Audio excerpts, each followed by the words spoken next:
एक समय की बात है, एक जंगल में अनेक प्राणियों का निवास था। यह जंगल अपनी सुंदरता और विविधता के लिए प्रसिद्ध था। इस जंगल में हर प्राणी अपने आप में एक अहमियत रखता था, परंतु इसके अलावा एक प्राणी था जिसे मोर कहा जाता था।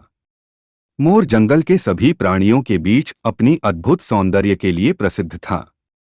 इसके बुनियादी रंगों की चमक, बड़े ऊंचाई पर उठने वाले पंख और उसकी अद्वितीय डांस प्रदर्शनी ने उसे जंगल का राजा बना दिया। मोर के आगमन की खबर सुनकर सभी प्राणियां उत्साहित हो गईं। सबके मन में यही सवाल था कि क्या जंगल का राजा कौन बनेगा। कुछ प्राणियों ने अपनी आपसी जोड़ी को बढ़ावा देने की कोशिश की ताकि वे साथ मिलकर राजा बन सकें। जंगल में एक छोटा सा मेंढक भी था, जिसे देखकर दूसरे प्राणियों ने मजाक उड़ाया और उसे राजा बनाने की कल्पना भी नहीं की। मेंढक के पास उच्चारण या सुंदर दिखावट की कोई विशेषता नहीं थी, परंतु वह बहुत ही सच्चा और सहानुभूति से भरा हुआ था। वह हमेशा दूसरों की मदद करने को तैयार रहता था और किसी भी परेशानी में दूसरे प्राणियों की मदद करने को हमेशा तैयार रहता था।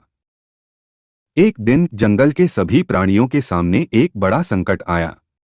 जंगल के रास्तों पर एक भयंकर शेर घूम रहा था और सभी प्राणियों को डरावने आवाज से अपनी जान की चिंता हो रही थी।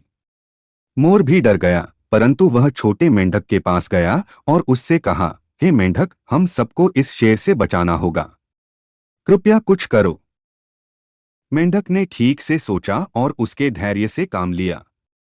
वह दौड़ा और उस जगह गया जहां शेर अकेले घूम रहा था। मेंढक ने अपनी खुदाई के पंखों को शेर की नजरों में धकेल दिया और अपनी छोटी सी आवाज में कहा, अरे शेर भैया, आपने सुना नहीं? जंगल का राजा आपको बुला रहा है, उसे तुरंत मिलें। शेर ने चकाचौंध करके पंखों की चमक देखी और उसने मेंढक की बात मान ली। वह बड़े अभिमान से जंगल की ओर चला गया, यकीन मानकर कि वह जंगल का राजा बन गया है। ऐसा करते ही जंगल के बाकी प्राणियों को भी उम्मीद और साहस मिल गया। सबने एक साथ काम किया और एक बड़ी चाल सोची। उन्होंने एक साथ मिलकर शेर को जंगल से बाहर निकाल दिया। उसके बाद जंगल का राजा फिर से बन गया। इस मोरल कहानी से हमें यह सीख मिलती है कि अगर हम एकजुट होते हैं और मिलकर साथ काम करते हैं, तो हम किसी भी मुश्किल का सामना कर सकते हैं और सफलता प्राप्त कर सकते हैं। व्यक्तिगत योग्यता या सामरिकता के बजाय हमारी एकता और सहयोग ही हमें सच्ची सफलता दिला सकते हैं।